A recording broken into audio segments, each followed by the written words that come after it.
So welcome everyone and very good evening to all of you from my side, and I welcome you in behalf of Next Money and NIC. ये जो programme है जिसका नाम है next wellness, यहाँ पे हम wellness की बात करते हैं, हेल्थ की कोई टॉपिक पे बात करते हैं। और खासियत इस सेशन का ये होता है कि आज के व्हाट्सएप यूनिवर्सिटी के जमाने में जहाँ पे ये पता करना बड़ा मुश्किल है कि ये जो परामर्श किसी ने दिया है या जो किसी टिप्स को जिसने कोई दिया है वो सही में टेक्निकली करेक्ट है या नहीं। नेक्स्ट वेलनेस उसी का सॉल्यूशन है। और नेक्स्ट वेलनेस में हम ये करते हैं कि हर एक शब्द जो हम इसमें इस्तेमाल करते हैं वो साइंटिफिकली करेक्ट होता है और साइंस बैक्ड होता है। तो नेक्स्ट वेलनेस को शुरू करते हैं और आज मैं इस तस्वीर से नेक्स्ट वेलनेस को शुरू करना चाहता हूं। कितने लोग इस तस्वीर से रिलेट हो पा रहे हैं कि कभी ऐसा आपके साथ होता है जहां पे पेट में कोई तकलीफ है, गुड़गुड़ है, या फिर सीने में जलन है, या फिर किसी तरीके की एसिडिटी है। मैं आपका चैट हमारे सामने रख लेता हूं and we can keep responding in the chat box. कितने लोग इस तस्वीर से रिलेट हो रहे हैं आज के इस मॉडर्न लाइफ में? मुझे लगता है कि बहुत कम लोग होंगे जो कहेंगे कि मैं इससे रिलेट नहीं होता हूं। शायद किसी का महीने में एक बार होता होगा, किसी का सप्ताह में एक बार होता होगा, किसी को महीने में बहुत बार होता होगा, सप्ताह में बहुत बार होता होगा, और किसी के लिए हर दिन की ये सिचुएशन होगी। कुछ लोग खाना खाने से भी डरते होंगे क्योंकि खा लिया तो प्रॉब्लम होगा। खाना देख के तकलीफ होती है कि खा लिया तो फिर तो बहुत दिक्कत होगा। तो इस तरीके की सिचुएशन बहुत लोगों के पास आई थिंक दिखाई पड़ती है। और आज के जिस तरीके की जिंदगी हम जीते हैं, जिस तरीके का हमारा आहार विहार है, जो कुछ हम खाते हैं, जितनी तरीके से खाते हैं, जितना गैप रखते हैं, जितना फ्रीक्वेंटली खाते हैं, ये सारा कुछ कहीं ना कहीं इसमें काउंट करता है। यदि हम इसको दूसरे लैंग्वेज में समझे तो आज का जो शीर्षक हमने रखा है इस पूरे के पूरे सेशन का, वो है easy ways to get rid of gas, acidity and bloating. 3 बातें हम कर रहे हैं। कॉन्स्टिपेशन इसके जड़ में है। कॉन्स्टिपेशन होगा तो एसिडिटी संभावना ज्यादा बनेगी, गैस की संभावना ज्यादा बनेगी, ब्लोटिंग ज्यादा होगा, बिकॉज आपका जीआई ट्रैक्ट का एंड ब्लॉक्ड है। तो गैस, एसिडिटी, ब्लोटिंग से छुटकारा पाने के आसान उपायों पे आज हम चर्चा करेंगे। ये सारे के सारे जो गैस की बात करें, एसिडिटी की बात करें, ब्लोटिंग की बात करें, इस जो कुछ भी हम बात करें, ये सब कहीं ना कहीं एक चीज से कनेक्टेड है और वो चीज है डाइजेशन, पाचन, हमारा पाचन। और पाचन काफी इंपॉर्टेंट होता है। तो पाचन पे थोड़ा सा हम 1-2 मिनट बिता लें ताकि हम आगे की चीजों को ज्यादा बढ़िया से समझ पाए। अजीत जी सेइंग दैट आवाज नहीं आ रही है। कैन समवन कंफर्म आवाज आ रही है? यस सर, आपकी आवाज आ रही है। उनका कुछ प्रॉब्लम है अजीत जी आप नेटवर्क अपने का। को रिफ्रेश करें, रिसेट करें, अनम्यूट कर लें, कहीं पे सेट नहीं होगा तो। आगे बढ़ते हैं। और जैसा मैं बता रहा था कि ये सारा कुछ, आप ब्लोटिंग बोलो, एसिडिटी बोलो, गैस बोलो, ये सारा कुछ डाइजेशन से कनेक्टेड है। और डाइजेशन हम सब जानते हैं, बचपन से अभी तक जानते रहे हैं। कभी बायोलॉजी में डिटेल में भी पढ़ लिया था, अभी भी पढ़ लिया था। तो डाइजेशन हम सब जानते हैं, लेकिन एक ऐसे तरीके से जानते हैं कि जिस डाइजेशन का हम ख्याल ज्यादा नहीं रखते। उस डाइजेशन के लिए कुछ एक्स्ट्रा करना तो छोड़ो, उस डाइजेशन को खराब करने के लिए जो जो हो सकता है सारा कुछ हम दिन भर करते रहते हैं, कुछ जाने में और कुछ अनजाने में। इसीलिए डाइजेशन को जानना ज्यादा जरूरी है। इसलिए मैंने तय किया कि डाइजेशन पे थोड़ा वक्त बिताते हैं और समझते हैं कि डाइजेशन एक्चुअली कितना इंपॉर्टेंट है और एक्चुअली क्या है। डाइजेशन को यदि एक टर्म में कहा जाए तो ये एक प्रोसेस है। और इस प्रोसेस में एक प्रक्रिया है जिसमें क्या होता है, तो जो कुछ भी आप खाते हैं, what ever you eat is broken down into smaller smaller pieces. उससे छोटा टुकड़ा, उससे छोटा टुकड़ा इज स्मॉलर। तो स्मॉलर स्मॉलर पीस में आप जो कुछ भी खाते हैं, जो कुछ भी पीते हैं, उसको छोटे छोटे स्मॉलर टुकड़ों में तोड़ने का जो काम होता है, that is what is digestion. और एज अ रिजल्ट क्या होता है, तो बॉडी जो है न्यूट्रिएंट को, पोषक तत्वों को एब्जॉर्ब कर लेती है और जो डाइजेस्टिव पूरा सिस्टम होता है वो वेस्ट जो होता है उसको डिस्कार्ड कर देता है, बाहर कर देता है। सिंपल प्रोसीजर है। हम खाते हैं, हम पीते हैं, हम कुछ ना कुछ ग्रहण करते हैं। जो कुछ भी हम ग्रहण करते हैं, उस ग्रहण किए हुए चीजों को यदि उसमें से पोषक तत्वों को एब्जॉर्ब कर लिया जाए, अवशोषित कर लिया जाए, सही समय पे कर लिया जाए, सही मात्रा में कर लिया जाए, और जो बेकार वेस्ट आइटम्स हैं उनको डिस्पोज कर दिया जाए, डिस्कार्ड कर दिया जाए और बाहर निकाल दिया जाए मल मूत्र की तरह, तो इसको हम डाइजेशन कहेंगे, इसको हेल्दी डाइजेशन कहेंगे। अब इसका एक दूसरा पहलू ये हो सकता है कि भाई हमने जो कुछ भी खाया, जो कुछ भी पिया, वो बाहर तो निकलना ही है, वो बाहर तो निकल ही गया, डाइजेशन प्रॉपर होके निकला क्या?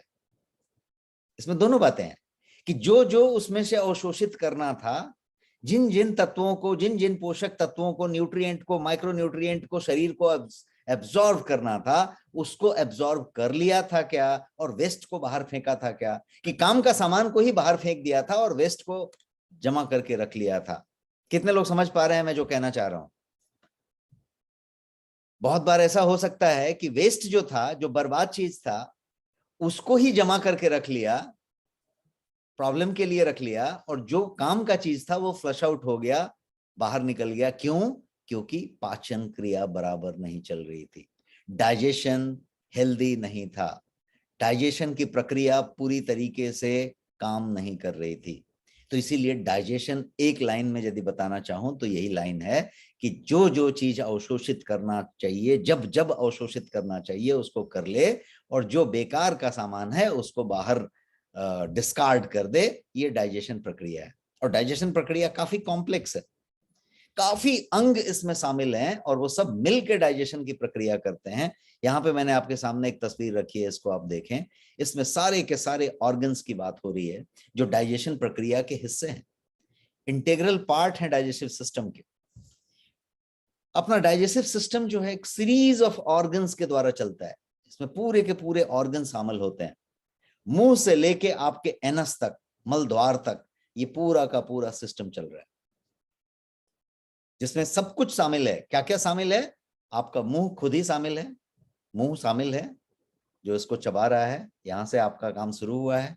इसोफेगस है, इसके बाद आपका पेट है, आमाशय जिसको कह रहे हैं आप, इसके बाद स्मॉल इंटेस्टाइन है, छोटी आंत, उसके बाद बड़ी आंत है, लार्ज इंटेस्टाइन, उसके बाद एनस है।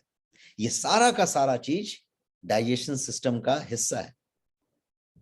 डाइजेस्टिव सिस्टम ये सारा कुछ मिला के बनता है, लेकिन इसके अलावा भी बहुत सारे कुछ डाइजेस्टिव सिस्टम के पार्ट हैं। आपका लीवर, आपका पैनक्रियाज, आपका गॉल ब्लैडर, ये सारा कुछ जो मैंने इस तस्वीर में दिखाया है, इस पूरे के पूरे डाइजेस्टिव सिस्टम के पार्ट।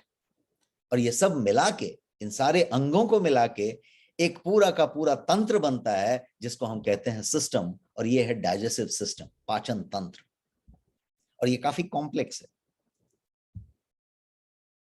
जीआई ट्रैक्ट के बारे में आपने बहुत बार सुना होगा, डॉक्टर ईट के टर्म में सुना होगा, बोलचाल के तरीके में सुना होगा, हेल्थ के टॉक्स में सुना होगा, कि हम जब बात करते हैं गैस्ट्रो इंटेस्टिनियल ट्रैक्ट की, जिसको हम जीआई ट्रैक्ट कहते हैं, गैस्ट्रो इंटेस्टिनियल ट्रैक्ट, जो जीआई ट्रैक्ट होता है उसकी पूरी की पूरी ये तस्वीर है। वहां मुंह के नीचे से शुरू होता है, इसोफेगस से होते हुए आपके एनस तक, ये पूरा का पूरा जीआई ट्रैक्ट है। उसमें जितनी चीजें हैं सबका नाम मैंने आपके सामने स्लाइड पे रखा है। यदि हम मैकेनिकल रूप से डाइजेशन की बात करें तो ये हमारे मुंह में शुरू होता है, चबाने से शुरू होता है मामला, उसके साथ लार देके उसको चबाने की बात होती है। डाइजेस्टिव एंजाइम वहां पे उसमें मिक्स होता है, और आप उसको छोटे छोटे टुकड़ों में तोड़ने का काम वहीं पे शुरू हो जाता है। एक्चुअली देखा जाए तो दांत उसको चबा चबा के तोड़ते हैं, ये छोटे छोटे टुकड़ों में टूटने लगता है, बंटने लगता है। हमारा फूड जो है चबाने से पहला फिजिकल ब्रेकेज में जाता है, टूटना शुरू होता है। Right after you complete the swallowing part, मतलब चबाने का प्रक्रिया जैसे ही आपका खत्म हो जाता है, क्या होता है, फूड जो है स्टोमक में पहुंचता है, और वहां पे एसिड का स्प्रिंकल उसके ऊपर होता है, एसिड का स्राव होता है उसके ऊपर, और तब ये और भी छोटे छोटे टुकड़ों में इजी तरीके से टूटना शुरू होता है। फर्दर इट ब्रेक्स डाउन, इसका next level of breaking down शुरू होता है। एज अ रिजल्ट परिणाम क्या होता है, स्टोमक क्या प्राप्त करता है? डाइजेस्टिव जूस प्राप्त करता है लीवर के द्वारा, पैनक्रियाज के द्वारा, और वो ब्रेकडाउन में और फर्दर मदद करता है, इसको और फर्दर तोड़ने का काम होता है। कार्ब्स का, कार्बोहाइड्रेट का, प्रोटीन का, विटामिन का, मिनरल्स का, इन सब चीजों का एब्जॉर्प्शन चालू होता है, उनको फर्दर ब्रेक डाउन करके उसमें से एब्जॉर्प्शन चालू कर दिया जाता है। इसके बाद की जो प्रक्रिया है वो ये है कि जो न्यूट्रिएंट्स हैं वो आपके ब्लड स्ट्रीम में पहुंच जाते हैं, और तब वो अलग अलग कोशिकाओं में, असंख्य कोशिकाओं में वितरित होना शुरू हो जाते हैं, बंटना शुरू हो जाते हैं, वहां पे पहुंचाया जाने लगता है।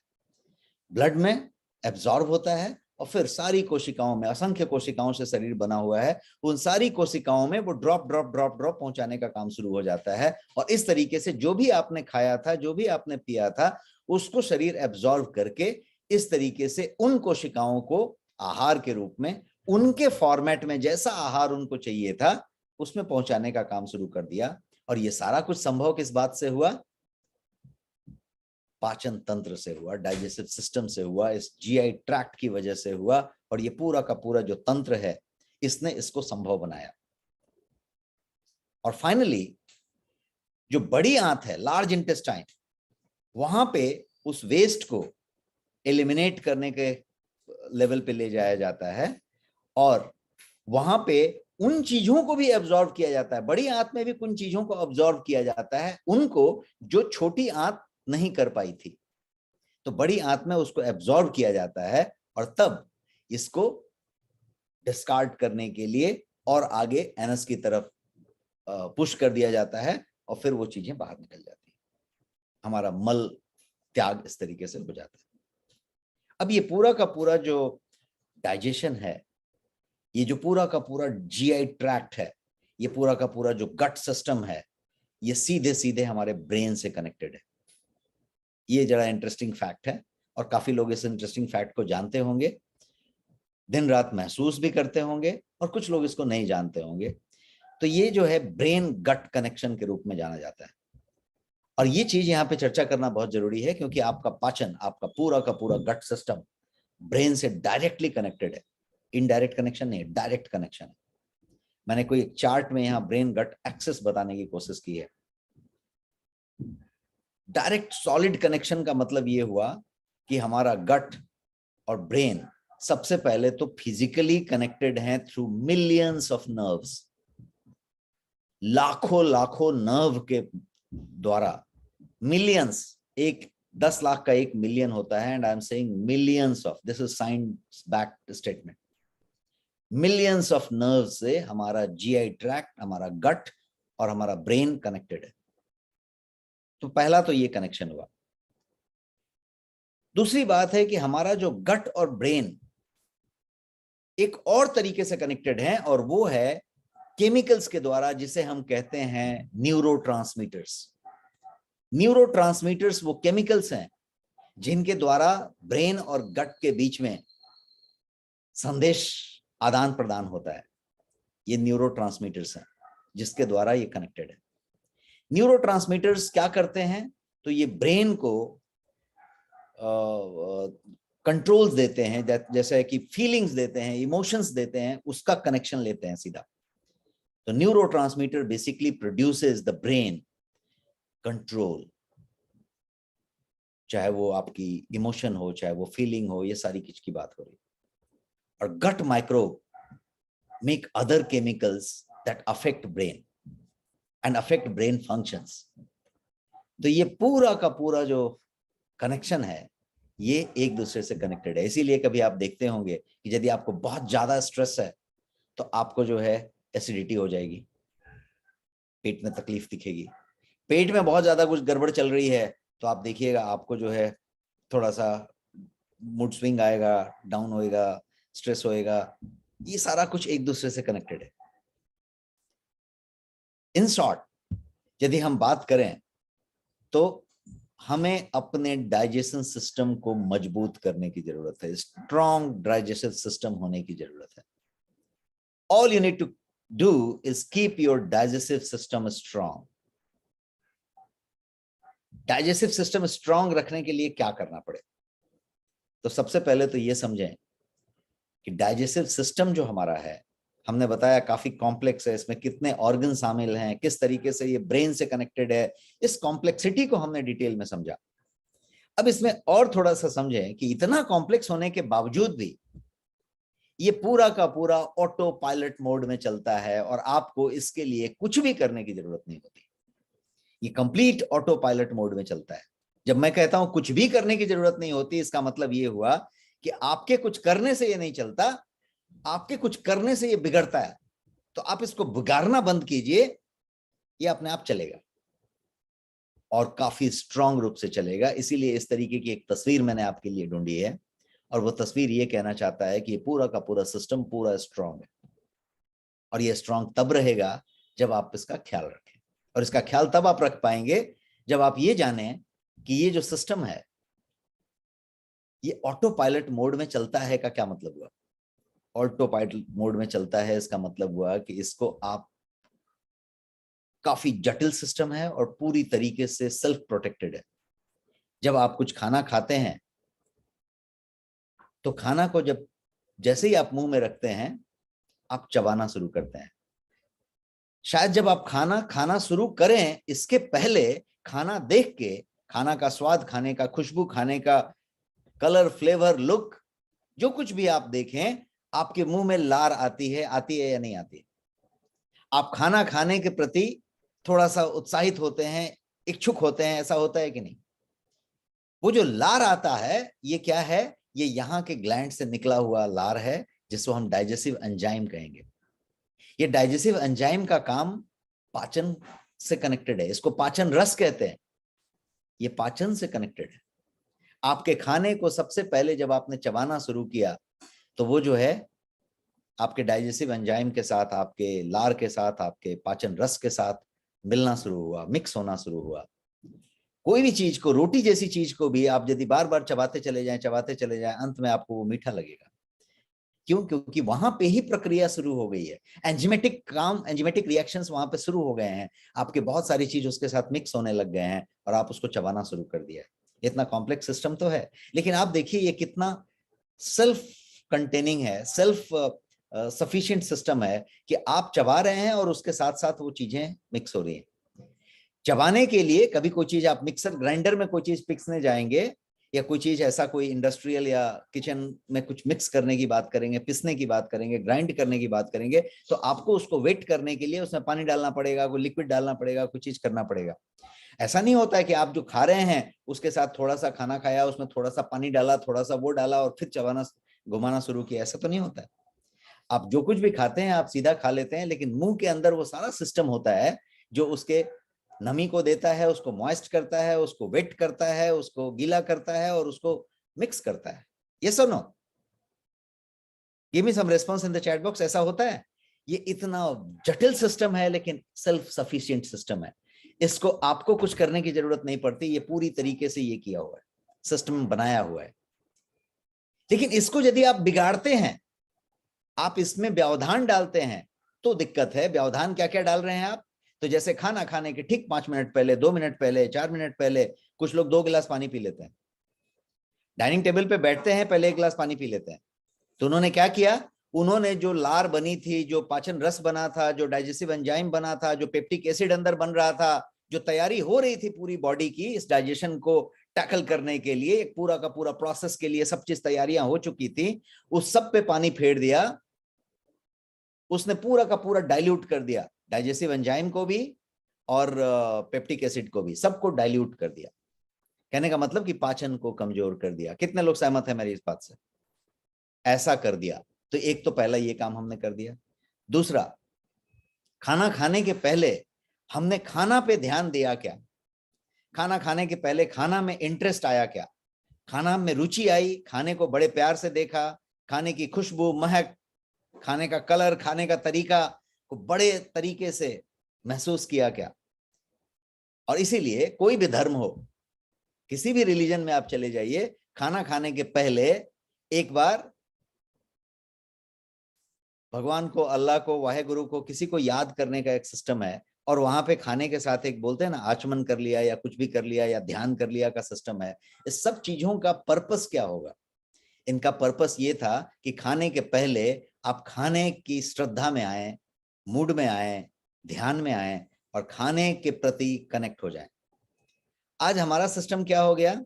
हमारा सिस्टम हो गया कि हमारे बिजनेस में, हमारे ऑफिसेज में, हमारे सोशल नेटवर्क्स में हम जो चीजें करते हैं उसमें हम कहते हैं डिनर मीटिंग, लंच मीटिंग। इसका मतलब ये होता है कि डिनर पे मीटिंग करेंगे, लंच पे मीटिंग करेंगे। और बचपन में यदि आपको ध्यान में हो तो आपको सिखाया गया था, आज फादर्स डे है और फादर्स के द्वारा ज्यादा करके सिखाया गया था, मदर्स के द्वारा ज्यादा करके सिखाया गया था।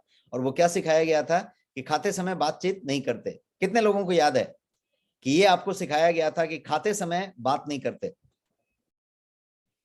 यदि कोई ज्यादा होशियार बच्चा है और वो यदि इसने कारण पूछ लिया कि क्यों नहीं बात कर सकते, तो ये बताया जाता है जीभ कट जाएगी इसलिए बात नहीं करते, उसको चुप करा देने के लिए। लेकिन मुद्दा ये था कि खाते के समय बात नहीं करते। इसका एक गहन साइंटिफिक रीजन था और वो हजारों सालों से उस साइंटिफिक रीजन को कोई ना कोई जानता होगा, तभी वो पीढ़ी दर पीढ़ी चला आया। करेक्ट? और उसका रीजन यही था कि खाते समय आप बातचीत करें तो ध्यान आपका बटेगा, आप जो है वहां पे केंद्रित करें, चबाने पे केंद्रित करें, स्वाद पे केंद्रित करें, ताकि ज्यादा से ज्यादा पाचन रस बन सके, ज्यादा से ज्यादा आमाशय के अंदर पेप्टिक एसिड की तैयारी हो सके और उस फूड को पचाने का ज्यादा से ज्यादा वातावरण बन सके। और इसी को हम कहेंगे स्ट्रॉन्ग डाइजेस्टिव सिस्टम के लिए सपोर्ट देना। आपको कुछ ऐड नहीं करना है, आपको खाली डाइल्यूट नहीं करना है, आपको काम बिगाड़ना नहीं है, इतनी बात है। Whenever you have acidity और स्टोमक डिस्कम्फर्ट, कभी भी आप देखिए आपको एसिडिटी हो जाए, गुड़गुड़ हो जाए, ब्लोटिंग हो जाए या पेट में किसी तरीके का डिस्कम्फर्ट हो जाए, आप नॉर्मली क्या करते हैं? आंसर में, नॉर्मली आप क्या करते हैं? ज्यादातर लोग ये सोचते हैं कि ये हाई एसिड हो गया, हमें एसिड बढ़ गई, एसिडिटी हो गई मतलब एसिड बढ़ गई। तो वो ज्यादातर क्या करते हैं? वो एंटासिड लेते हैं। राइट? यस और नो? वो तुरंत एंटासिड लेते हैं या इस तरीके की कोई मेडिसिन ले लेते हैं। जितना भी नाम आप लिख रहे हैं वो सारे के सारे एंटासिड के नाम है। एंटासिड आप ले लेते हैं, ज्यादातर लोग ले लेते हैं। और आपको ये जान के बहुत ताजुब होगा, you will be surprised to know that यदि एसिड कम हो जाए तो वही लक्षण आएंगे ज्यादातर जो एसिड ज्यादा हो जाने पे आएंगे। ये मैं काफी बड़ी बात कह रहा हूं, इस बात को बड़े ध्यान से समझिए। दो तरीके की प्रॉब्लम हो सकती है कि आपके स्टोमक में एसिड कम हो गई, उतनी सफिशिएंट एसिड नहीं है जिससे कि आपका खाना पचाया जा सके। और कम एसिड हो गई इसका मतलब क्या होगा? अधपचा खाना। अधपचा खाना आपकी छोटी आंत में प्रवेश करेगा और वहीं से विनाश शुरू हो जाएगा। क्यों? क्योंकि छोटी आंत में जब अधपचा खाना प्रवेश करेगा तो छोटी आंत में सारे सेंसर्स लगे हुए हैं जो ऑटो इम्यून डिसऑर्डर कराने के लिए कैपेबल है। उनको वो जो चीज अधपचा पहुंचा, वो कुछ भी हो सकता है, वो मकई हो सकती है, गेहूं हो सकता है, कोई फल हो सकता है, कोई दूध हो सकता है, कोई डेयरी हो सकता है, जो भी चीज अधपचा पहुंचा उसको वो दुश्मन मान लेता है और सीधा उसको फ्लैग कर देता है, लाल रंग का फ्लैग कर देता है कि भाई ये खतरा है, ये खतरा है। और फिर बॉडी उसको टैग कर देता है, फ्लैग कर देता है, अगली बार उसको खतरा समझना शुरू कर देता है। और जब जब वो आता है अगली बार तो उसको वो खतरा मानने लगता है। आजकल बहुत रिच एंड फेमस लोग, ज्यादा हेल्थ कॉन्शियस लोग, हेल्थ प्रो लोग टेस्ट कराते हैं, ब्लड टेस्ट होती है जिसका नाम है FIT, फूड इंटॉलरेंस टेस्ट। और फूड इंटॉलरेंस टेस्ट में क्या होता है? करीब 216 या 217 पैरामीटर्स टेस्ट किए जाते हैं आपके ब्लड से और उससे ये पता लगाया जाता है कि आप किन किन चीजों के लिए इनटॉलरेंट हो चुके हैं। अब आप कहेंगे कि अरे दूध तो डेयरी तो मैं खूब खाता था, मैं 30 साल से खा रहा हूँ, 40 साल से खा रहा हूं, लेकिन अब इंटॉलरेंट कैसे हो गया? यस, हो गया क्योंकि आपने कम एसिड हुई थी और उसमें जो है वो छोटी आंत में प्रवेश किया था। तो उसको वो सेल्फ डिफेंस मैकेनिज्म होती है बॉडी के अंदर और उसकी वजह से उसको खतरा मान लेता है और सेल्फ डिफेंस में ऑटो इम्यून डिसऑर्डर होने शुरू हो जाते हैं।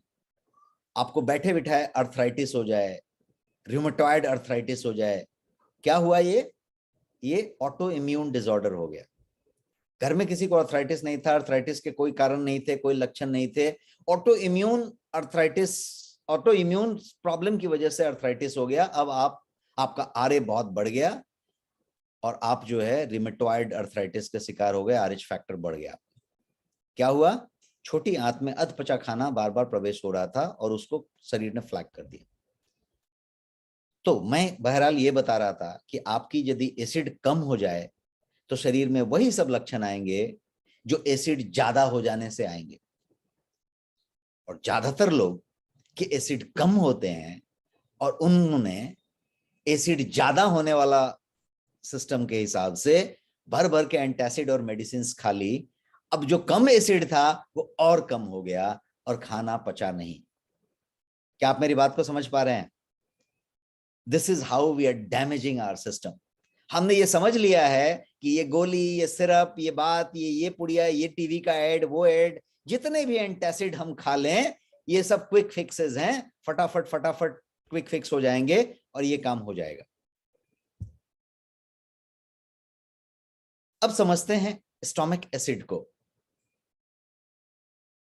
और मैं आपको बताने जा रहा हूं कुछ सिम्टम्स, कुछ लक्षण जो लो स्टोमिक एसिड के होते हैं।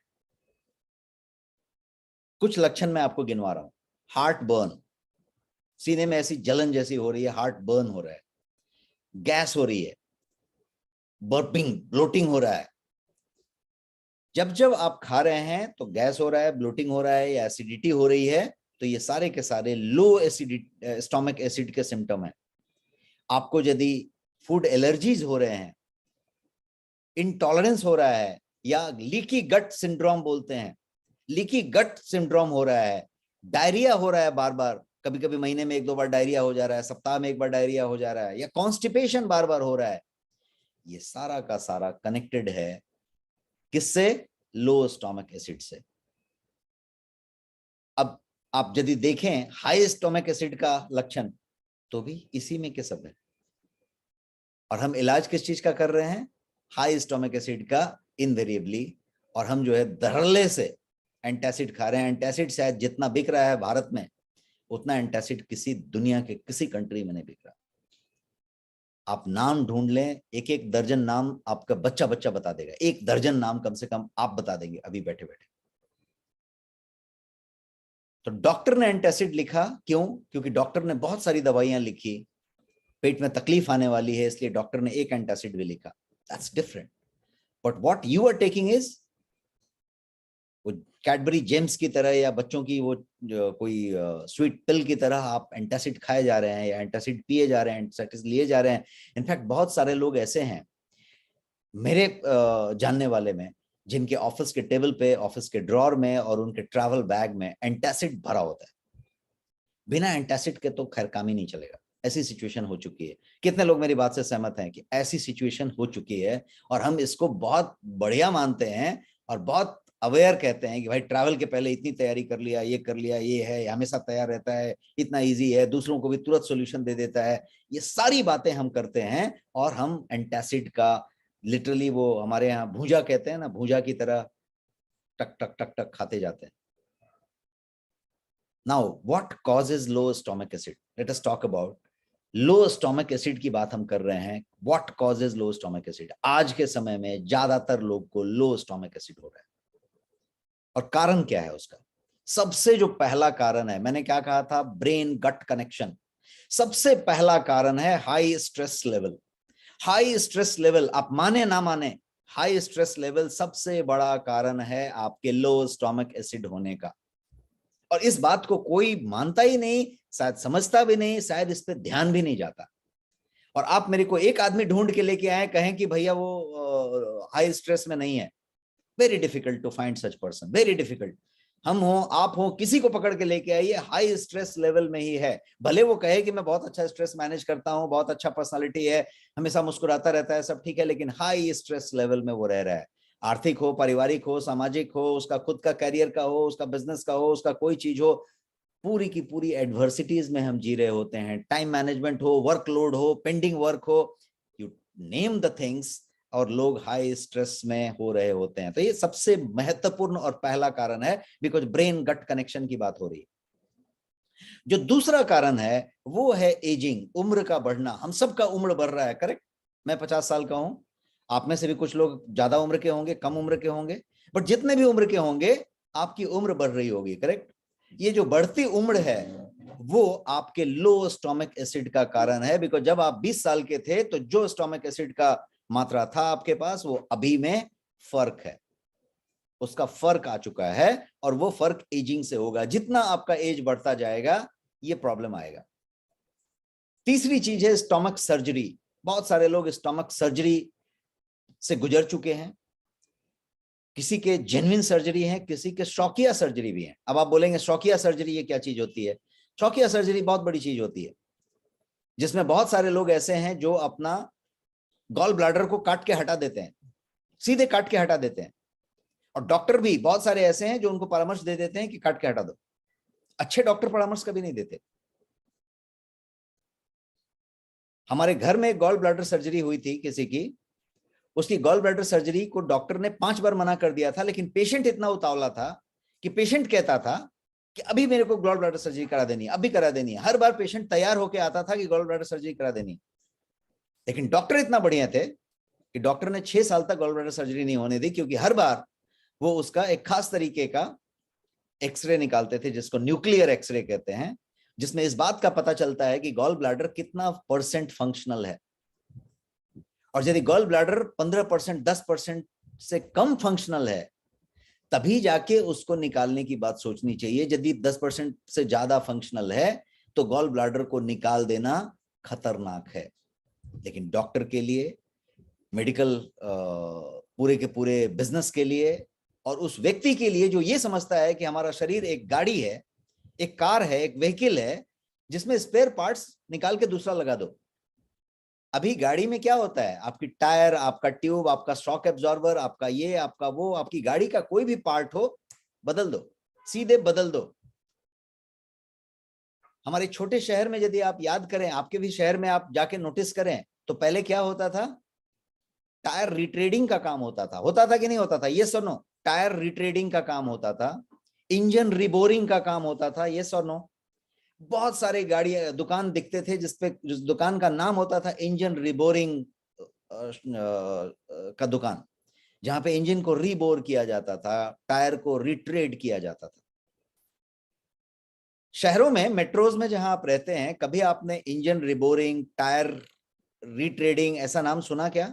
बिल्कुल नहीं। शायद होता होगा, ये टायर आपका निकाल के जिसके ले जाने का भी पैसा लेता होगा, लेकिन वो कहीं ले जाके रिट्रेडिंग करता होगा। लेकिन आपका टायर यदि ना भी घिसा हो तो चारों तुरंत बदल देने की बात होती है कि नहीं? यस और no? Yes, safety is prime, fine.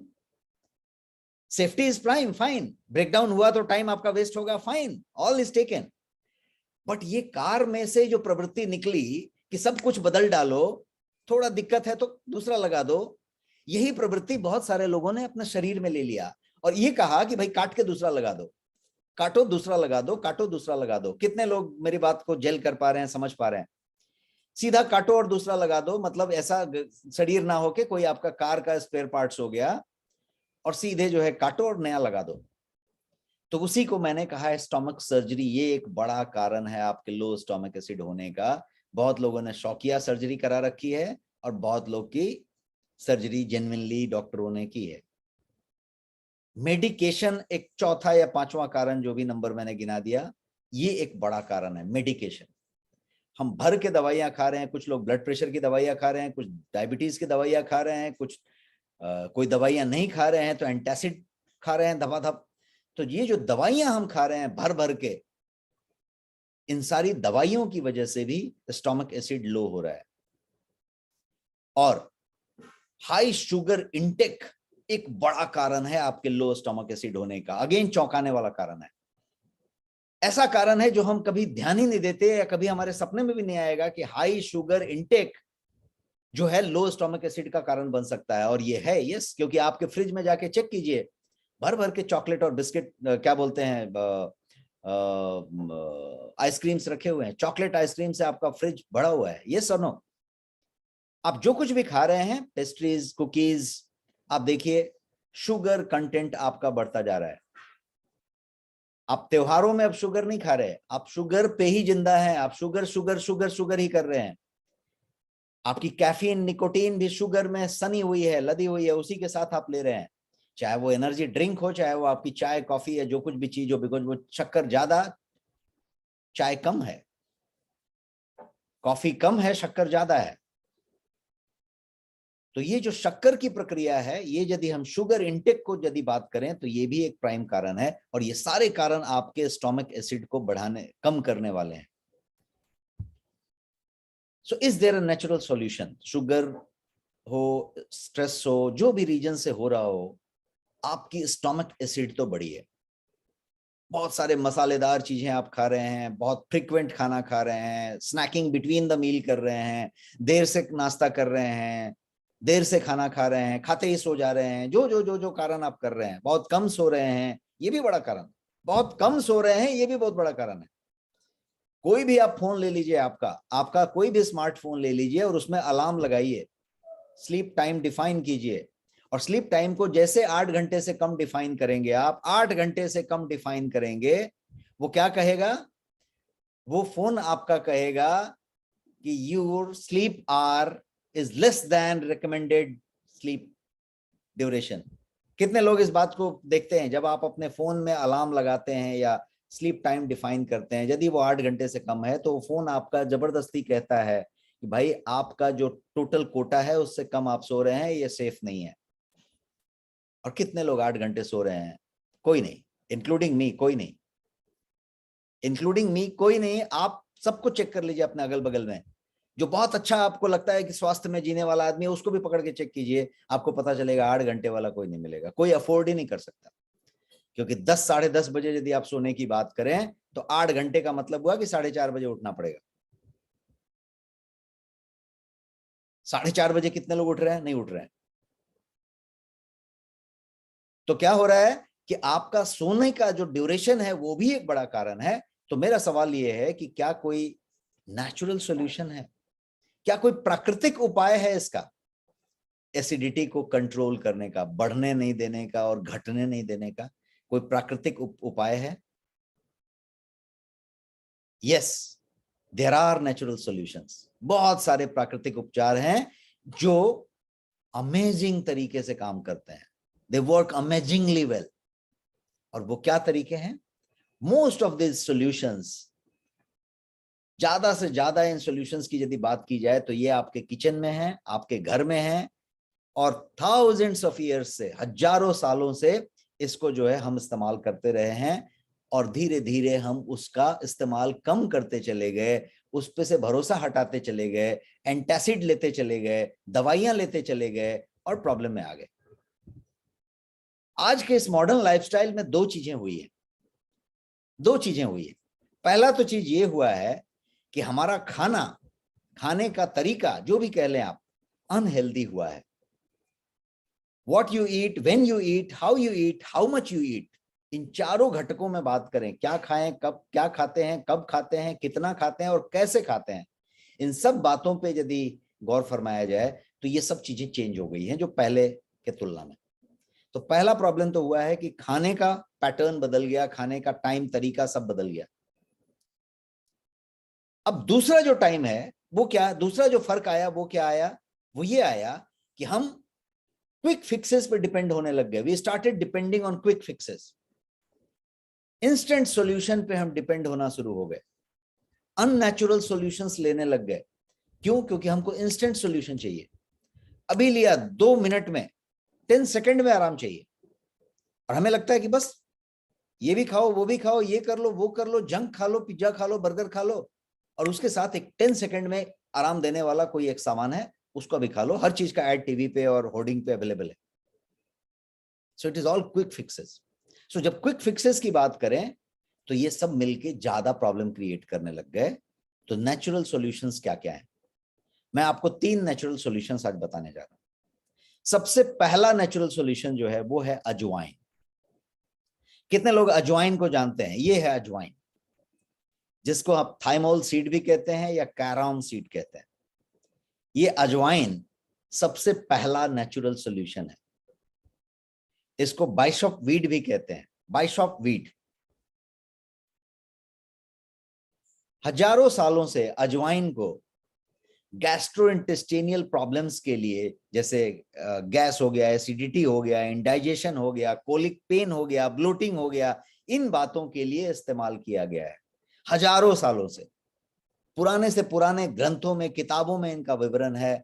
Ayurveda के जो भाव प्रकाश निघंटु हैं उसमें विवरण है, और इनका पूरा का पूरा इस्तेमाल इसके लिए मेडिसिनल तौर पे किया गया है। दूसरे चिकित्सा पद्धतियों में जाएं तो भी इसका इस्तेमाल का भर भर के विवरण है हजारों सालों से। अजवाइन सीड में कार्मिनेटिव प्रॉपर्टी पाया जाता है, अजवाइन सीड में एंटी माइक्रोबियल प्रॉपर्टी पाया जाता है, और एक और जबरदस्त चीज पाई जाती है, और वो चीज है लीवर को प्रोटेक्ट करने वाली प्रॉपर्टी। अब आप एक सोचिए कि एक पदार्थ में, एक चीज के अंदर तीन गुण, carminative property, anti microbial property और लीवर को प्रोटेक्ट करने वाला प्रॉपर्टी, जो तीनों के तीनों तीन पिलर आप कह सकते हो आपके डाइजेस्टिव सिस्टम को स्ट्रांग बनाने के लिए। तो ये सारा गुण इसमें मौजूद है। और यहां तक कि आज का जो मॉडर्न साइंस है, मॉडर्न मेडिकल साइंस जिसको आप कहें, वो भी इनके सारे गुणों को एक्सेप्ट करता है और अमेजिंग डाइजेस्टिव प्रॉपर्टी ऑफ अजवाइन को हर तरीके से अपनाता है और उसकी बातें करता है। Let's talk about Ayurveda versus modern science. अजवाइन में आयुर्वेद के समय क्या बात हो रही थी या होती है अभी, और मॉडर्न साइंस क्या कहता है। आयुर्वेदिक व्यू में पहले बताता हूं। आयुर्वेदिक व्यू ये है कि आयुर्वेदिक व्यू अजवाइन के बारे में ये कहता है कि ये दीपन है और पाचन है। दीपन, पाचन, ये आयुर्वेद के टर्म्स हो गए। Ajwain helps to manage digestive problems by promoting digestive fire. इसी को दीपन कहते हैं, एपेटाइजर। आपकी एपेटाइजर को बढ़ाता है, दीपन को बढ़ाता है, और आपके पाचन प्रॉब्लम को, फायर को बढ़ा के बेहतर कर देता है। और ये दूसरा भी काम करता है, और दूसरा काम क्या है कि ये जो है डाइजेशन को बड़े आसान कर देता है, बड़े इजी तरीके से फूड को डाइजेस्ट करता है, बिकॉज इसके अंदर पाचन प्रॉपर्टी है, जिसको हम कहेंगे डाइजेस्टिव प्रॉपर्टी है। तो दीपन प्रज्वलित करने वाला और पाचन पचा देने वाला, ये दो चीज आयुर्वेद कहता है, और इसीलिए ये जो है गैस से रिलीफ देता है। अब बात करते हैं मॉडर्न साइंस की। मॉडर्न साइंस क्या कहता है? मॉडर्न साइंस कुछ अलग नहीं कहता। मॉडर्न साइंस अपने रिसर्च के हिसाब से, और ये छोटे छोटे रिसर्च की बात नहीं हो रही है, इंटायर मेडिकल साइंस में dozens and dozens of research हैं जो अजवाइन को सैल्यूट करते हैं और उनके गुणों की बात करते हैं। मॉडर्न साइंस ये कहता है कि थाइमोल नाम का एक चीज प्रेजेंट है अजवाइन के अंदर, जिसके थाइमोल को यदि टेस्ट किया जाए, थाइमोल नाम का जो पदार्थ इसके अंदर है, उसको कहते हैं कि हाईली मेडिसिनल वैल्यू वाला पदार्थ है। और थाइमोल कार्मिनेटिव प्रॉपर्टी वाला है, एंटी माइक्रोबियल प्रॉपर्टी वाला है। और थाइमोल वो चीज है जो डाइजेस्टिव एंजाइम को बनाने में तेजी लाता है और पाचन बढ़ा देता है। बात वही कह रहा है, लेकिन कंप्लीट साइंस के हिसाब से कह रहा है।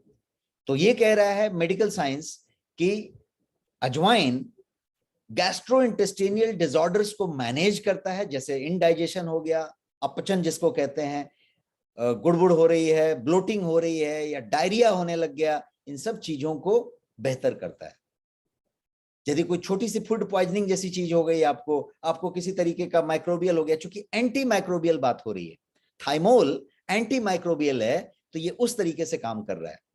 थाइमोल एक और काम करता है, it also helps release gastric juices in the stomach. जो गैस्ट्रिक जूस है उसको भी रिलीज करने में मदद करता है, और डाइजेशन को के प्रोसेस को एनहांस कर देता है, बूस्ट कर देता है। तो अजवाइन का ये दोनों पार्ट हुआ, और ये जो चीज है ये अजवाइन का खास गुण हुआ। अब ये थाइमोल का मैंने स्ट्रक्चर दिखाया है आपको, ये है थाइमोल। अजवाइन के अंदर जो थाइमोल मौजूद है, वो थाइमोल जो है वो गैस्ट्रिक जूसेस को, जैसा मैंने बताया, कि सेक्रेट करने में तेजी लाता है, मदद करता है। और कार्मिनेटिव प्रॉपर्टी से लैस है, तो अमेजिंग कार्मिनेटिव प्रॉपर्टी है इसके अंदर। तो ये गैस को, ब्लोटिंग को, सबको जो है ये ठीक करने की बात करता है। आयुर्वेदा में क्या कहता है?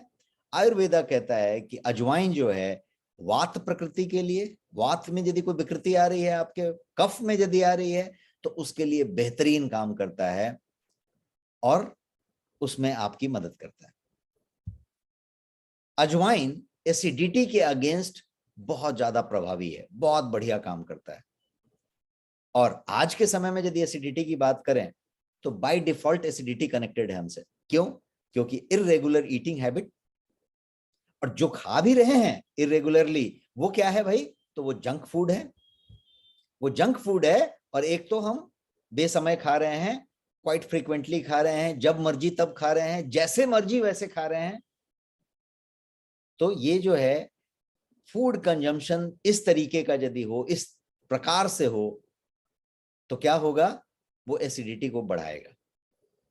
लेकिन what exactly happens in acidity? Acidity में एग्जैक्टली क्या होता है? So there is excess production of acids by gastric glands. अपने आप वो जो ज्यादा एसिड बनाने लग जाते हैं, या फिर बहुत कम बनाने लग जाते हैं। दोनों में सिमिलर टाइप के लक्षण आने लग जाते हैं, जिसको हमने डिटेल में समझा। तो ये क्या करते हैं? ये बर्निंग सेंसेशन देने लगते हैं स्टमक में, ऊपर की तरफ, and some time even in your throat तक ये पहुंच जाते हैं कि आपको ऐसे बर्पिंग आई और आपको एक जलन जैसा चीज आया, मुंह तक पहुंचा। इट कॉजेज एसिडिटी, और वो जो चीज होती है वो आपको मील के टाइमिंग को फिर डिस्टर्ब कर देती है, आपकी खाने की इच्छा नहीं होती है, या बिना इच्छा के भी आप कुछ खा रहे हैं या कुछ ऐसे कर रहे हैं, तो ये सारा कुछ सिस्टम बिगाड़ देता है। ओवर स्पाइसी फूड यदि आपने खाया तो ऐसा होता है, ज्यादा आयली पदार्थ लिया तो ऐसा होता है, आयल में और उसमें मिलावट है तो ऐसा होता है। बहुत सारी चीजें हो रही हैं जो आज की डेट में कॉमन है। थोड़ा सा अजवाइन जो मैंने हाथ पे रख के दिखाया है आपको, थोड़ा सा अजवाइन यदि आपने ले लिया, तो ये एज ओल्ड रेमेडी है, हजारों सालों से इसका इस्तेमाल किया गया है। अब दूसरे वाले नेचुरल सॉल्यूशन की बात करते हैं। मैंने बोला 3 नेचुरल सॉल्यूशन आज बताएंगे। दूसरा जो नेचुरल सॉल्यूशन है उसको हम कहेंगे सौंफ। कितने लोगों ने सौंफ का इस्तेमाल रेगुलर रखा है या लेते हैं? कितने लोगों को बहुत ज्यादा पसंद है? तो ये सौंफ जो है, हम अलग अलग तरीके से, थोड़ा कभी इसको हल्का ये करके, थोड़ा बॉईल करके, थोड़ा भून के, थोड़ा और तरीके से, कुछ और उसमें मिक्स करके, सौंफ को हम अक्सर लेते रहते हैं। फेनल सीड इसको कहते हैं, फेनल सीड्स।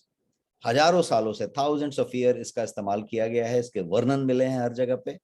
सौंफ को खाने के बाद नॉर्मली कंज्यूम किया जाता है। आप देखें होटल्स में भी मिलेगा, आपके पार्टीज में भी आपके सामने सौंफ रखा जाता है, गेस्ट को भी आप सौंफ देते हैं, आपके डाइनिंग टेबल पे भी सौंफ होता है। ये एक अच्छी आदत है। डाइनिंग टेबल पे यदि आपके नमक वाला स्प्रिंकलर है तो वो गंदी आदत है, उसको हटा के फेंक दीजिए, और यदि सौंफ का डब्बा रखा हुआ है तो उसको रख दीजिए, वो बहुत अच्छी चीज है। सौंफ जो है बहुत बढ़िया चीज है डाइजेशन के लिए, रिफ्रेशमेंट के लिए। अब मैं फिर से आपको हजारों साल पुराना जो जो हमारा मेथड है भारतीय मूल में, इसके पीछे आप जाइए। कितने विद्वान रहे होंगे उस समय के लोग कि खाने के बाद इसका सेवन करने का बात किया होगा, क्योंकि इसमें दोनों गुण हैं। रिफ्रेशमेंट के गुण है, मुख के दुर्गंध को हटाता है ये, और ये डाइजेशन को फास्टर बनाता है, डाइजेशन को स्ट्रांग बनाता है। आप देखिए कितना बढ़िया चीज चुन के लाया गया है और बताया गया है कि आप ये लेके खा लीजिए खाने के बाद, for better digestion. Fennel seed क्या करता है? तो इसके अंदर एसेंशियल आयल्स हैं जो आपके डाइजेस्टिव जूस के सेक्रेशन को स्टिमुलेट करते हैं, उसको बढ़ावा देते हैं। एंजाइम्स के सेक्रेशन को बढ़ावा देते हैं, एंजाइम्स का सेक्रेशन इजी कर देते हैं। इससे क्या होता है? आपका डाइजेशन स्ट्रांग हो जाता है, it boost your digestive function. Funnel seed के अंदर एंथेनॉल करके एक चीज होता है, फेंचौन बोल के एक चीज होता है, और एस्ट्रोजोल बोल के एक चीज होता है।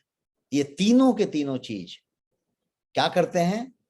तो ये एंटी स्पैस्मेटिक होते हैं, ये एंटी इंफ्लेमेटरी होते हैं, और इसकी वजह से आपका पाचन एकदम बेहतरीन रूप से, सुचारू रूप से चलता है। ये वंडरफुली काम करते हैं, आपके कॉन्स्टिपेशन पे काम करते हैं।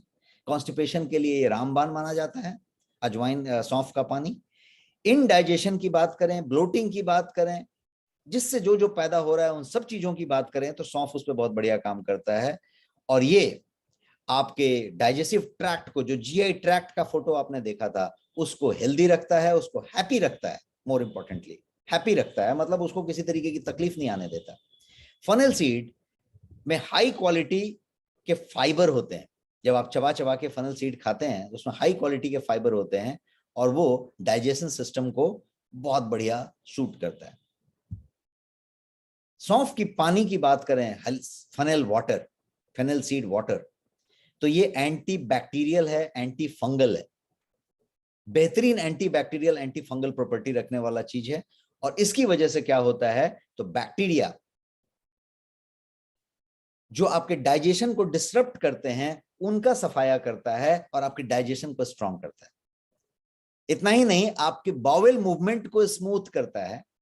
सौंफ एंटी इंफ्लेमेटरी है नेचर में, और जब एंटी इंफ्लेमेटरी नेचर का है तो क्या करता है कि ये आपके इंटेस्टाइन में, खास करके छोटी आंत में इरिटेशन को कम करता है, बड़ी आंत में इरिटेशन को कम करता है। और जब ये इरिटेशन कम करता है तो डाइजेशन स्मूथ होता है, इंटेस्टाइन जो है रिलैक्स हो जाती है उसके मसल, और रिलैक्स होने से डाइजेशन बहुत बढ़िया होता है और ये जो है कॉन्स्टिपेशन नहीं होने देता।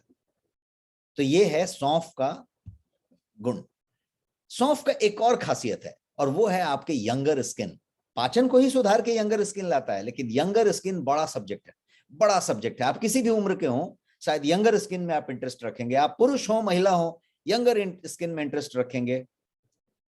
आप कोई भी हो, यंगर स्किन में जरूर इंटरेस्ट रखेंगे। और यंगर स्किन के लिए लिपापोती करने के बजाय ऊपर यदि अंदर आपने कुछ रखा तो सौंफ का पानी, जो ये तस्वीर मैंने दिखाई, ये यंगर स्किन के लिए बेहतरीन चीज है। कंप्लीट साइंस है इसका। सौंफ एक्सट्रैक्ट क्या करता है आपके स्किन के लिए, आप अंदाजा नहीं लगा सकते। ये स्किन को फ्री रेडिकल से बचाता है, फ्री रेडिकल के डैमेज से, सबसे पहली चीज। ऑक्सीडेटिव स्ट्रेस को कम करता है। दूसरी चीज ये जो करता है, सेल की लॉन्जिविटी को बढ़ा देता है। सेल की लॉन्जिविटी, उम्र बढ़ाता है। इसके साथ साथ सौंफ जो है बहुत सारे मिनरल से लैस है, लोडेड विथ मिनरल्स है सौंफ।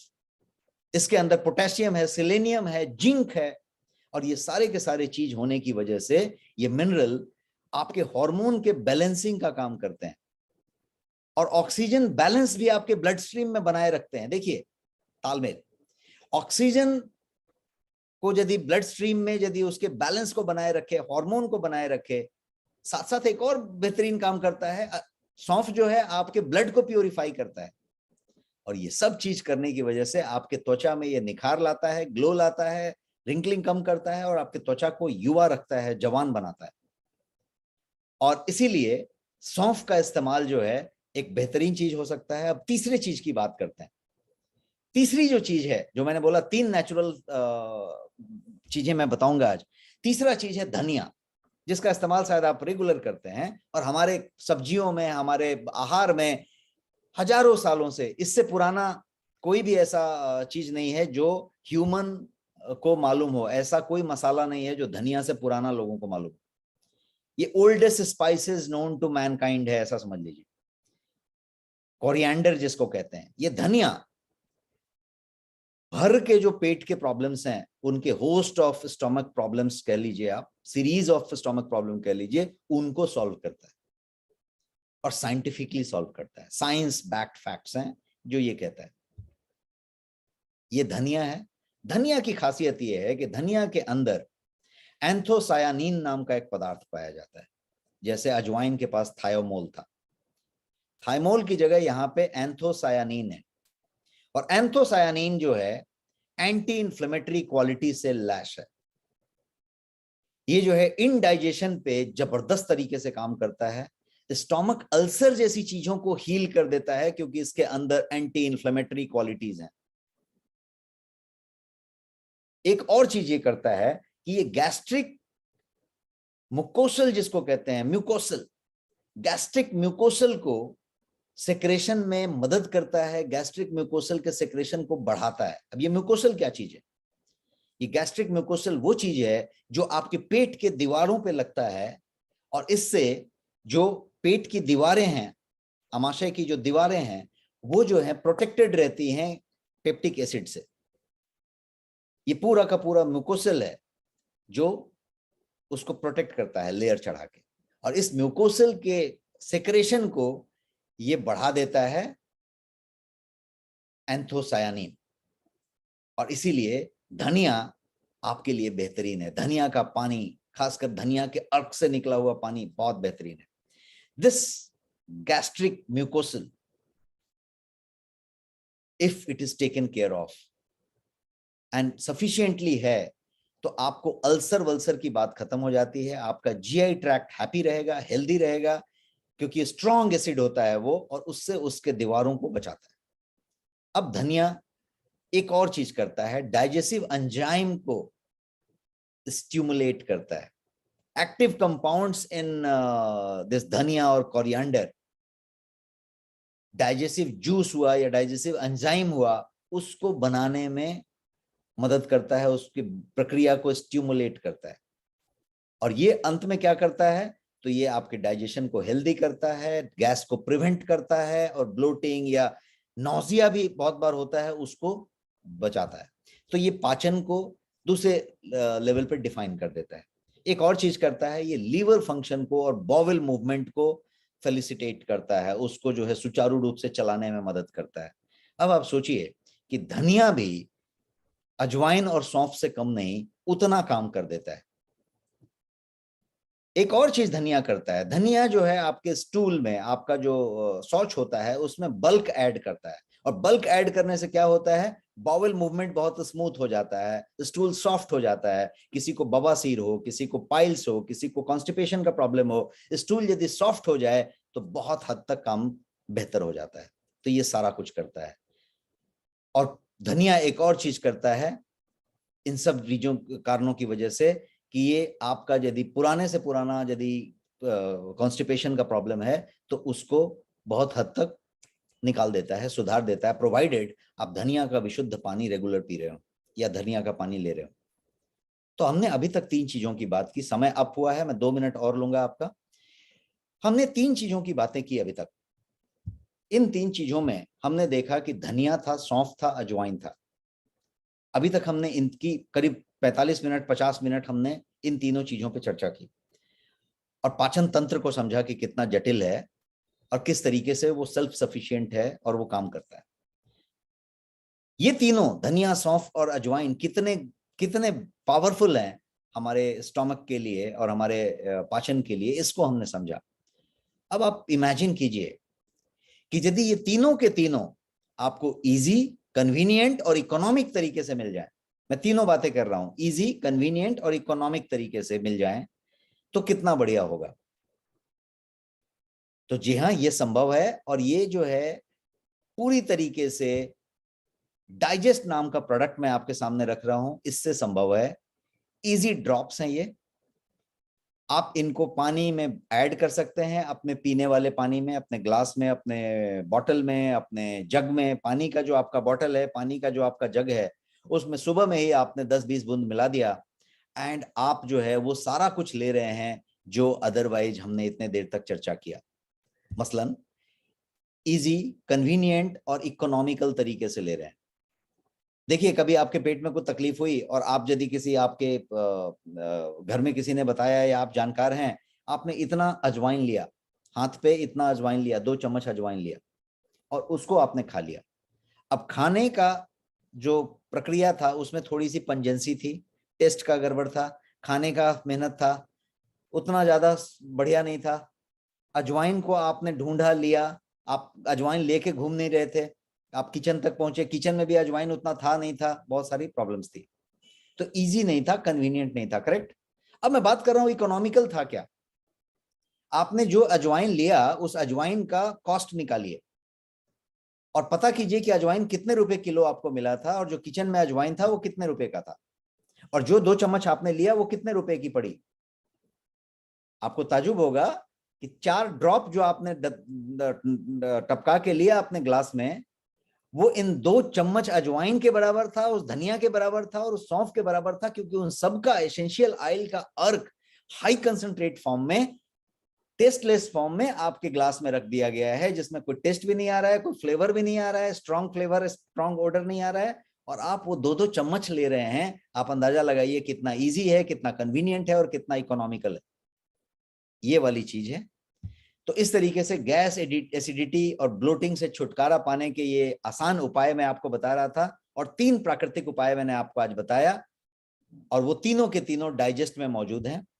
Easy way to get rid of acidity, bloating and indigestion, all natural way. किसी तरीके का इसमें आर्टिफिशियल फ्लेवर नहीं है, आर्टिफिशियल केमिकल नहीं है, आर्टिफिशियल कलर नहीं है, किसी तरीके का स्वीटनर नहीं है, किसी तरीके का सर्फेक्टेंट नहीं है, कोई बाइंडर नहीं है, कोई स्टेबलाइजर नहीं है, कोई तरीके का आर्टिफिशियल स्वीटनर भी नहीं है, शक्कर भी नहीं है, स्वीट भी नहीं है। तो कोई क्या बोलते हैं, डायबिटिक है, किसी को कोई प्रॉब्लम है, किसी को दिक्कत नहीं है, हर आदमी ले सकता है। This is digest. और कौन ले सकता है? Busy professionals, students, senior citizens, है ना, वुमेन, कोई भी भागदौड़ वाला, घर में बैठा हुआ, वर्क फ्रॉम होम वाला, भागदौड़ वाला, चलने वाला, साइट पे होने वाला, ट्रैवल में होने वाला, क्योंकि एक छोटी सी 30 ml का ड्रॉप है जो आप अपने जेब में रख सकते हैं, बैग में रख सकते हैं, कहीं पे भी रख सकते हैं, और रखने की भी जरूरत नहीं है। मॉर्निंग में पानी का बॉटल जो लेके निकले उसमें आप 10-20 बूंद डाल के निकल सकते हैं। ये है अजवाइन, धनिया और सौंफ का सम्मिश्रण प्रॉपर तरीके से और हाई कंसंट्रेशन में। If you are trusting temporary solution, you are not loving yourself, ऐसा मैंने स्लाइड में लिखा है। यदि आपको लगता है कि 1 मिनट में सॉल्व हो जाएगा, 30 सेकंड में सॉल्व हो जाएगा, एंटासिड लेके हो जाएगा, तो you are not loving yourself. आप अपने आप को प्यार नहीं कर रहे हैं, क्योंकि आप टेम्पररी सॉल्यूशन में भरोसा कर रहे हैं। ये प्रोडक्ट जो है रिसर्च बेस्ड है, और इसलिए मैं आपको यहाँ पे डॉक्टर पाटिल और लैब दिखा रहा हूँ। मैं यहाँ पे बहुत सारे क्वालिटी सर्टिफिकेशन दिखा रहा हूँ, और ये सारे सर्टिफिकेशन आपको डब्बे पे मिलेंगे। तो हाईली क्वालिफाइड सर्टिफिकेशन है इसमें। ऑनेस्ट प्राइस ऑथेंटिक प्रोडक्ट का, और ये है प्राइस आपका। MRP 249 है। नेक्स्ट मनी में आपका ऑफर प्राइस है 199 सिर्फ। BV इस पे 54 है, और जैसा स्पेशल ऑफर का आज दिन होता है, आज का ऑफर जो है 10% एक्स्ट्रा BV है अगले 6 दिन के लिए, और वो जो BV एक्स्ट्रा हो गया तो 6 BV और ऐड हो गए, तो 54 + 6 60 BV हो गए। So this is what the product is all about, easy way to get rid of acidity। और ये सारा नेक्स्ट शॉपी पे अवेलेबल है। आपने यदि अभी तक नेक्स्ट शॉपी डाउनलोड नहीं किया है तो आप नेक्स्ट शॉपी डाउनलोड कर सकते हैं और इस बेहतरीन प्रोडक्ट का प्राइस का फायदा ले सकते हैं। ये बाकी भी ई कॉमर्स पे ऑलरेडी अवेलेबल है। अमेजॉन हो, फ्लिपकार्ट हो, जियो मार्ट हो, टाटा 1mg हो, बिग बास्केट हो, ग्रोफर हो, अपोलो फार्मेसी हो, हर जगह पे ये मौजूद है। और ये आपके नेक्स्ट शॉपी पे भी मौजूद है, और वहां पे बेहतरीन प्राइस के साथ मौजूद है, और आपको वहां पे BV भी मिलता है। और जैसा मैंने बताया 60 BV आपको इस एक प्रोडक्ट पे मिल रहा है। Thank you so much. This was about this product. और आज का सेशन मुझे विश्वास है आपको पसंद आया होगा। अगले सत्र में हम फिर मिलेंगे एक नए टॉपिक के साथ और एक नए स्वास्थ्य के विषय के साथ। Thank you so much and bye. Over to Thank you so much, sir. Thank you so much, sir. Thank you so much, and really a great session. बहुत बहुत ही अच्छी जानकारी दी आपने हम सबको। बहुत बहुत शुक्रिया आपका। और चैट बॉक्स में कुछ लोग कह रहे थे कि उनको स्लाइड्स चाहिए, तो नेक्स्ट मनी ऑफिशियल पे ये वीडियो 2-3 दिन में अपलोड हो जाएगा, तो वहां 2-3 से दिन आप में नहीं स्लाइड्स होता है, ये 3 घंटे में होता है। आपके मिडनाइट के पहले जितने देर डाउनलोडिंग का वक्त होता है, ये आपके सेशन में ऑलरेडी होता है। आपका ओके कोई भी ओके। पिछला सत्र ऐसा नहीं है जो नेक्स्ट के ऑफिशियल यूट्यूब पे नहीं है। Yes yes sir, yes friends, तो आप वहां से ले सकते हैं और वीडियो को देख सकते हैं again. Thank you so much and so good much. Night. Good night.